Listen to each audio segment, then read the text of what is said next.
Magsisilbi ng 4 na taon bilang Pangulo ng Philippine Olympic Committee, si Abraham Bambol Tolentino. Yan ay matapos niyang mahalal sa pwesto sa idinaos na POC elections na ganap nitong Biyernes ng hapon sa Parañaque City. Bukod kay Tolentino, siyam pang mga opisyal ang nahalal sa naganap na botohan. Kilalanin natin kung sino-sino sila sa ulat ni Timmy Rafael Banderel. Mananatiling Pangulo ng Philippine Olympic Committee si Tagaytay City Mayor Abraham Bambol Tolentino. Landslide ang panalo ng incumbent president matapos makatanggap ng 45 mga boto kontra sa 15 ni Joaquin Chito Loizaga ng baseball. Plano umano ni Tolentino na ipagpatuloy ang suporta sa mga national sports associations ng bansa upang tulungan ang mga itong mamayagpag sa mga international competition. We'll continue what we've started, of course.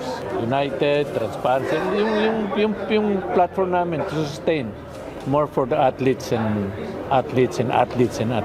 Sa ilalim ng pamumuno ni President Bambol, nasungkit ng Pilipinas ang kauna-unahan nitong medalya sa Olympics noong 2020 dahil sa tagumpay ni Heidelin Diaz sa Tokyo. Nasinundan naman ng double gold ni Carlos Yulo sa nagdaang 2024 Paris Olympics. Samantala, nahalal naman bilang first vice president si Al Panlilio ng Samahang Basketball ng Pilipinas, habang second vice president si Philippine fencing czar Richard Gomez. To my colleagues dito sa POC for re-electing me as second vice president.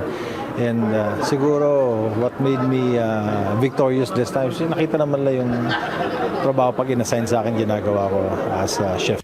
Nagsilbi namang mga kinatawan ng Athletes Commission ang Olympians na sina pole vaulter EJ Obiena at boxer Nesty Petesio. Hindi lang ako, so decision po namin ng Athletes Commission yon, and yun.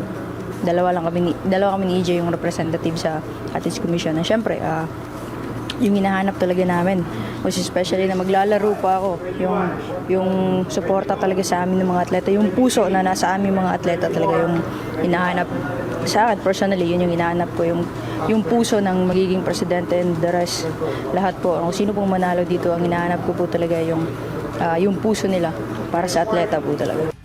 Samantala, panalo bilang treasurer si Jose Raul Canlas at si Donald Caringal naman ang magsisilbing internal auditor. Sina Alvin Aguilar, Ferdinand Agustin, Leonora Escolante, Lea Gonzalez at Alexander Sulit naman ang bubuo ng POC Executive Board. Rafael Banderel para sa Pambansang TV sa Bagong Pilipinas.